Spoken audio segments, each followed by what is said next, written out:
Hoje a gente vai mergulhar numa história de dois reis.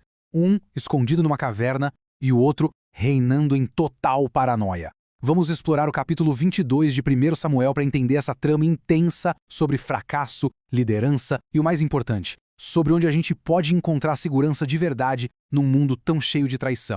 Sabe quando a gente toma uma decisão achando que vai resolver tudo e no fim ela só traz mais problema? Essa pergunta é o ponto de partida da nossa reflexão, porque é exatamente esse o dilema que vamos encontrar aqui. As consequências, muitas vezes desastrosas, das nossas próprias escolhas.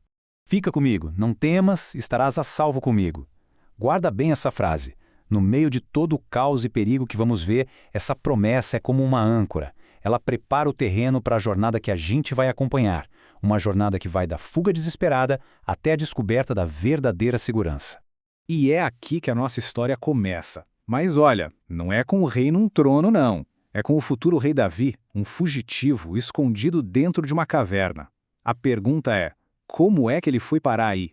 As fontes mostram que Davi, na tentativa de resolver os problemas do jeito dele, acabou criando uma teia de mentiras, sabe? Ao confiar só nas suas próprias estratégias e não em Deus, o resultado foi um verdadeiro desastre. Gente inocente acabou morrendo e ele ficou com uma culpa imensa nas costas. E agora, olha só que interessante. Quem é que se junta a Davi nesse momento no fundo do poço? Não é a elite do reino, de jeito nenhum. É um grupo de rejeitados. E essa é a base totalmente improvável do seu futuro reinado. Cerca de 400 homens. Esse foi o número inicial de pessoas que foram atrás de Davi lá na caverna de Adulão. Um começo bem humilde para aquilo que um dia se tornaria uma grande nação. E quem eram essas pessoas afinal? Eram os marginalizados. A turma que a sociedade olhava e via como um bando de fracassados. Gente desesperada, cheia de dívidas, com espírito amargurado. Basicamente, os rejeitados. E aqui está o ponto. Onde a sociedade só enxergava fracasso, Davi viu uma oportunidade. É um paralelo bem legal. Assim como Jesus acolheria os pecadores, Davi acolheu os quebrantados. Ele viu potencial ali e ofereceu um lugar seguro, mostrando uma misericórdia que o rei Saul, esse já tinha perdido completamente. Agora, vamos virar a página para ver o contraste. Lá no trono, a gente tem o rei Saul. E o estilo de liderança dele é o exato oposto do que a gente está vendo em Davi. Esse slide deixa tudo bem claro.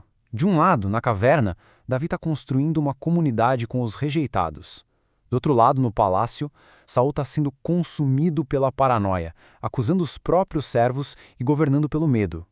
Um oferece refúgio, o outro só espalha destruição. E aqui a gente vê a hipocrisia de Saul de uma forma terrível. Ele desobedeceu a Deus quando poupou um rei inimigo, Agag, mas não pensou duas vezes antes de mandar matar 85 sacerdotes da sua própria nação. Essa balança desequilibrada mostra o quanto o coração dele já estava longe da justiça. E quem foi o instrumento que executou essa ordem terrível de Saul? Um homem chamado Doeg, o Edomita. Um personagem que, na verdade, representa algo muito mais profundo. Uma das fontes que usamos descreve o espírito de Doeg como um arquétipo de traição que vale para qualquer época. Sabe? É aquele inimigo que está perto, que observa, que parece ser um dos nossos, mas que usa justamente essa proximidade para destruir tudo por dentro. E olha, isso não é só uma história antiga, não. Pense um pouco em como esse espírito aparece hoje. A fofoca que acaba com a reputação de alguém, a bajulação para conseguir alguma vantagem, o oportunismo que quebra a confiança. O alerta sobre Doeg é super atual. Depois desse massacre todo, a história podia muito bem acabar em tragédia. Só que a reação de Davi mostra uma virada de chave fundamental no caráter dele. Quando Abiatar, o único sacerdote que sobreviveu, foge e encontra Davi, ele ouve uma coisa totalmente inesperada. Davi não dá desculpas. Ele assume toda a responsabilidade. Fui a causa. Essa confissão mostra qualidades que são raras num líder. Humildade e autocrítica. São os elementos de um coração segundo o de Deus. Esse é o ponto da virada. Davi deixa de ser só um fugitivo pensando na própria pele. Ele se torna um protetor, um verdadeiro refúgio para quem está vulnerável e sendo perseguido. Agora, vamos amarrar toda essa história a uma lição espiritual ainda maior. Porque essa oferta de refúgio de Davi, na verdade, aponta para uma promessa divina muito mais profunda. A promessa que Davi faz a Abiatar é o tema central da história: encontrar segurança no meio da perseguição. O inimigo deles é o mesmo, e a segurança está justamente nessa união. Essa briga toda entre Davi e Saul é como um espelho de um conflito espiritual muito maior. Existe uma força que quer roubar, matar e destruir, e existe outra que veio para dar vida, e vida em abundância. A perseguição que a gente vê na história é um reflexo dessa batalha cósmica. E tudo isso nos leva à pergunta final.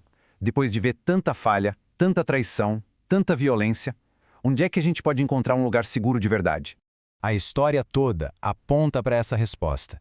Assim como Abiatar encontrou segurança física ao lado de Davi, a segurança verdadeira e eterna é encontrada em Cristo. Ele é o refúgio final em qualquer tempestade. E a gente termina com essa citação memorável que nos enche de esperança. A gente pode até parecer pequeno para o mundo, mas, como a frase diz, nós somos um pequeno povo gigante muito feliz, uma comunidade que está segura no refúgio final.